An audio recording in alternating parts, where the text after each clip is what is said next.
اس نے میرا ہاتھ پکڑا اور پہلی منزل پر اپنے کمرے میں لے گیا۔ میں جنرل کے ساتھ اس کے کمرے میں داخل ہوا تو اس نے اپنے وسیع دفتر میں سائیڈ پر پڑے صوفے پر مجھے بٹھاتے ہوئے میرا اصلی نام لیتے ہوئے پوچھا کہ تم یہاں کہاں؟ میں نے جنرل کو پہچاننے کی بہت کوشش کی لیکن کوئی کامیابی نہ ہوئی۔ میری پریشانی کو بھانپتے ہوئے جنرل ہنس پڑا اور میرے کندھے پر ہاتھ مارتے ہوئے بولا کہ اپنے ذہن کو خامخواہ مت الجھاؤ، تم نے مجھے آج سے پہلے کبھی نہیں دیکھا، لیکن میں ایک بار تمہیں قریب سے بہت اچھی طرح سے دیکھ چکا ہوں۔ میں نے کہا کہ جنرل صاحب، ایک طرف تو آپ مجھے یہ تلقین کر رہے ہیں کہ میں اپنے ذہن کو نہ الجھاؤں اور دوسری طرف مجھے الجھن پر الجھن میں ڈالے جا رہے ہیں۔ جنرل میری پریشانی سے لطف اندوز ہو رہا تھا۔ اس نے گھنٹی بجا کر چپڑاسی کو چائے اور بسکٹ لانے کا کہا اور سگار کا ڈبہ اٹھا کر پہلے مجھے سگار آفر کیا اور پھر خود ایک سگار سلگا کر کش لینے لگا۔ شاید وہ میرے ضبط کا امتحان لے رہا تھا۔ میں نے بھی صوفے سے ٹیک لگا لی اور اپنے سگار کا دھواں کمرے میں پھیلانے لگا۔ جنرل نے جب محسوس کیا کہ میں دوبارہ اپنے متعلق اس سے نہیں پوچھوں گا تو وہ کہنے لگا کہ یاد کرو لاہور میں اپنی ٹریننگ کا زمانہ، ایک دن تمہارے انسٹرکٹر ایک میجر نے تمہیں ایک شام اچانک پلازا سنیما میں فلم دیکھنے کی دعوت دی تھی۔ فلم ختم ہونے کے بعد جب وہ میجر اپنی گاڑی سٹارٹ کرنے لگا تو وہ سٹارٹ نہیں ہوئی۔ میجر نے تمہیں دھکا لگانے کا کہا اور تم دھکا لگانے لگے۔ یہ سب ڈرامہ تھا۔ میں اس وقت ساتھ کی گاڑی میں بیٹھا تھا اور تمہاری تربیت کے دوران تمہاری کارکردگی کی غیر معمولی رپورٹوں کی وجہ سے تمہیں دیکھنا چاہتا تھا، کیونکہ ان دنوں میں اسی محکمے میں بریگیڈیئر تھا۔ میں نے تمہیں دیکھ کر اور تمہاری رپورٹس پڑھ کر اندازہ لگا لیا تھا کہ تم ہمارے محکمے کے لیے بہت کارآمد ثابت ہوگے اور میری رپورٹس پر ہی تمہیں گروپ لیڈر بنایا گیا تھا۔ مجھے یہ سارا واقعہ یاد آ گیا۔ بالکل ایسے ہی ہوا تھا جیسا جنرل نے بتایا۔ ایک تو وہ فلم ایسی بور تھی کہ میں نے میجر کو کسی دوسرے سنیما میں چلنے کا کہا، لیکن اس نے اسی سنیما میں جانے پر اصرار کیا اور میرے مسلسل نہ کہنے پر، کیونکہ میں دن بھر کا ٹریننگ سے تھکا ہوا تھا اور شام کو اس بچگانہ فلم کو دیکھنے کے موڈ میں ہرگز نہیں تھا، میجر نے مجھے کہا کہ دس از مائی آرڈر، اور مجھے اس کے آرڈر کی تعمیل میں مجبوراً 2.5 گھنٹے یہ بور فلم دیکھنی پڑی۔ ہمارے محکمے کا ایک دفتر بالکل قریب لارنس روڈ پر تھا اور چونکہ یہ پروگرام پہلے سے طے تھا اس لیے ہمیں اسی سنیما میں جانا پڑا اور مجھے ٹھیک ٹھاک گاڑی کو دھکے لگانے پڑے۔ میں نے کہا کہ جنرل صاحب مجھے سب یاد ہے، کیونکہ اتنی بور فلم کو مجبوراً دیکھنے اور جیپ کو دھکا لگانے کو میں کیسے بھول سکتا ہوں۔ اتنی دیر میں ہی چائے آ گئی۔ چائے پیتے ہوئے میں نے جنرل کو کہا کہ میں یہاں سے اپنے ساتھیوں کے ہمراہ غیر سرکاری مشن پر آیا ہوں۔ ہمارا مشن پاکستان کے دشمن بھارتی اور اسرائیلی ایجنٹوں کے نیٹ ورک کو توڑنا اور انہیں ختم کرنا ہے۔ بریدہ میں اسی مشن کے پہلے چیپٹر کی تکمیل کے دوران سی بی آئی کے ایک ڈائریکٹر ترپاٹھی کی ڈائری اور ایک بھارتی جنرل کے کاغذات کے علاوہ ایک اسرائیلی جاسوس اور ٹاٹا ریسرچ انسٹیٹیوٹ کے ایک انجینئر کی ڈائریاں اور کاغذات ہمارے ہاتھ لگے۔ ترپاٹھی کی ڈائری سی بی آئی کے کوڈ میں لکھی ہوئی تھی، جسے ڈی کوڈ کروانے کے لیے ہم نے بھارتی سفارت خانے کے ٹرانسمیٹر آپریٹر کو اغوا کیا اور سی بی آئی کے کوڈ کے علاوہ بھارتی سفارتی کوڈ بھی اس سے حاصل کیا۔ کاغذات اور ڈائریاں چونکہ بہت اہم ہیں اور ان میں نہ صرف بیرون ملک بلکہ پاکستان کے اندر دشمنوں کے مفادات میں کام کرنے والوں کے نام بھی ہیں، اس لیے میں نے سوچا کہ انہیں جلد از جلد کسی کمپیٹنٹ اتھارٹی کے حوالے کر دوں، اس لیے سفارت خانے میں آپ کے پاس چلا آیا۔ جنرل جو آنکھیں پھاڑے میری باتیں سن رہا تھا یکلخت بولا کہ کیا یہ سب تمہارے پاس موجود ہے؟ میں نے کہا جی ہاں، لیکن میں اپنے ہمراہ اس لیے نہیں لایا کیونکہ سفارت خانے کے اندر لانے کے بعد مجھ سے کوئی غیر متعلقہ شخص ان کاغذات کو چھین نہ لے۔ جنرل فوراً بولا کہ بہت اچھا کیا۔ سی بی آئی کے ڈائریکٹر کا اصل نام جگدیش ہے اور یہاں پر اس کی جڑیں بہت گہری ہیں۔ یہاں ہماری مختصر سی انٹیلیجنس فورس کے ذریعے ہمیں معلوم ہوا تھا کہ بھارتی اسپیشل ٹاسک فورس کا ایک جنرل یہاں آیا ہوا ہے۔ سی بی آئی کا جگدیش اور جنرل چند دنوں سے دکھائی نہیں دے رہے، یقیناً وہ کسی خصوصی مشن پر گئے ہوں گے۔ میں نے مسکراتے ہوئے کہا کہ جنرل صاحب، بھارتی جنرل جگدیش، ٹاٹا کا انجینئر، اسرائیلی جاسوس اور اس کا مصری انجینئر اور بریدہ میں ان کا میزبان وجے جو سلیمان ہوٹل میں اے سی انجینئر تھا، ایک ایسے مشن پر چلے گئے ہیں جہاں سے ان کی واپسی ناممکن ہے۔ جنرل نے بے چینی سے پوچھا کہ تم کہنا کیا چاہتے ہو؟ میں نے کہا صرف یہ کہ ان سب کے ایکسپوز ہونے کے بعد انہیں زندہ رکھنا حماقت تھی، اس لیے ہم نے انہیں پرلوک بھیج دیا، اور قسیم ایئرپورٹ کے سائٹ مینیجر اجاز محمود نے جو پاکستانی ہے لیکن بھارتی مفاد کے لیے کام کرتا ہے، ان سب کے بے جان جسموں کو ایئرپورٹ کے انسینریٹر پلانٹ میں جلا کر راکھ کر دیا۔ کیونکہ بھارتی حکومت یہ نہیں چاہتی تھی کہ سعودی پولیس ان کی ہلاکتوں کا کھوج لگاتے لگاتے ان کے سعودی عربیہ اور پاکستان کے خلاف زیر زمین کیے ہوئے کاموں اور اسرائیلی رابطوں تک پہنچ سکے۔ اس لیے سلیمان ہوٹل میں 5 اور جدہ میں اسرائیلی جاسوس کی ہلاکتوں کی تاحال پولیس میں کوئی رپورٹ نہیں کی گئی۔ میری بات سن کر جنرل خوشی میں آپے سے باہر ہو کر بے اختیاری طور پر اپنے مادری لب و لہجے میں بولا کہ اوے ظالم کا بچہ، تم نے تو کمال کر دیا، ان حرام خوروں نے تو ہماری زندگی اجیرن کر رکھی تھی اور تو نے ان سب کا خاتمہ کر دیا۔ جنرل نے میرا ہاتھ پکڑ لیا اور دیر تک خوشی کے اظہار میں دباتا رہا۔ مجھ سے ہمارا ایڈریس لے کر اس نے شام 7 بجے ہمارے ہاں آنے کا وعدہ کیا، اور جب میں نے اسے بتایا کہ میرے ساتھ 2 بنگلہ دیشی فوج کے افسر، 1 JCO اور 2 سپاہیوں کے علاوہ 1 بنگلہ دیشی شہری، 1 بھارتی مسلمان، 1 تھائی مسلمان کے علاوہ 2 نو مسلم بھارتی اور اسرائیلی عورتیں بھی ہیں، اور اسرائیلی عورت موساد کی کہنہ مشق جاسوسہ رہ چکی ہے اور ہمارے حسن سلوک سے تائب ہو کر اب ہمارے لیے کام کر رہی ہے، اور ہمارے سارے گروپ کا صرف ایک ہی مقصد ہے کہ پاکستان کے خلاف کام کرنے والوں کو کیفر کردار تک پہنچا دیا جائے۔ تو جنرل نے کہا کہ وہ میرے تمام ساتھیوں سے مل کر فخر محسوس کرے گا۔ میرے جذبات اور میرے ہاتھ تو اس یونیفارم نے جکڑے رکھے ہیں، ورنہ جی تو چاہتا ہے کہ دشمنان پاکستان کو کچا چبا جاؤں۔ ساتھ ہی آہستہ سے ہنستے ہوئے بولا کہ but I am not a cannibal, یعنی میں آدم خور نہیں ہوں۔ غرض یہ کہ بار بار مجھے کامیابی کی مبارکباد دیتے ہوئے تقریباً 1 گھنٹے کے بعد جنرل مجھے رخصت کرنے سفارت خانے کے دروازے تک آیا۔ شام ٹھیک 7 بجے جنرل ہمارے اپارٹمنٹس پر آ گیا۔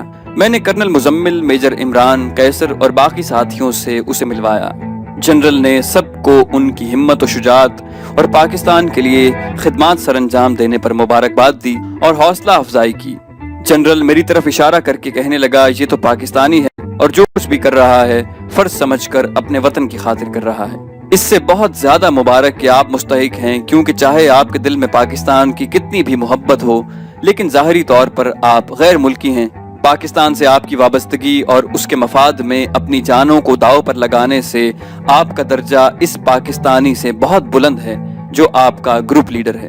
میں نے جنرل کو سارے کاغذات اور ڈائریاں دیں جن کی فوٹو کاپیاں ہمارے پاس محفوظ تھیں۔ رات کا کھانا بھی جنرل نے ہمارے ساتھ کھایا اور جاتے وقت میرے ساتھیوں کے جذبے کو پھر سراہا۔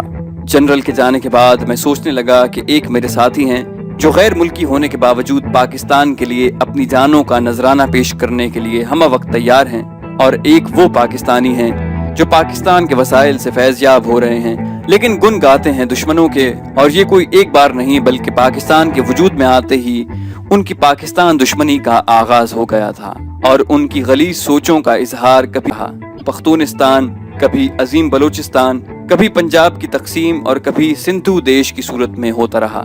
مشرقی پاکستان کی علیحدگی سے بھی انہوں نے کوئی سبق نہیں سیکھا، بلکہ سکوت ڈھاکہ کے بعد ان کو اپنی بدخوابی کی تعبیریں دکھائی دینے لگیں۔ ان کے ان ناپاک مقاصد کو محب وطن پاکستانی کبھی بھی پورا نہیں ہونے دیں گے۔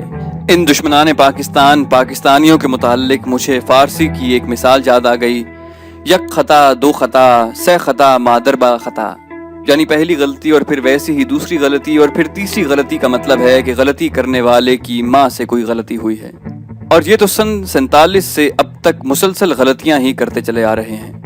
نامعلوم ان دشمنان پاکستان کی مائیں زندہ بھی ہیں یا نہیں، ورنہ ان سے ہی پوچھ لیتے کہ ان کی اولاد کی مسلسل پاکستان دشمنی کا راز کیا ہے۔ ہم نے جنرل کو اپنے ہاتھ لگے سارے کاغذات اور ڈائریاں تو دے دی تھیں، لیکن اس کی یہ بات بھی اپنے دماغ سے نہ نکال سکے، ہونے کی وجہ سے میرے جذبات اور ہاتھ بندھے ہوئے ہیں۔ مجھے بخوبی علم تھا کہ ان ڈائریوں اور کاغذات کے حوالے سے پاکستان کے خلاف جاسوسی کرنے والوں اور اس کے مفاد کو نقصان پہنچانے والوں سے ہمیں ہی 2 ہاتھ کرنے ہوں گے۔ میں نے مزمل، عمران، قیصر اور ماہا کے ساتھ مل کر فوٹو کاپیوں کی مدد سے ان جاسوسوں اور دشمنان پاکستان کی ایک فہرست بنائی جس میں ان کے نام، پتے اور رابطے کے ذرائع لکھے تھے۔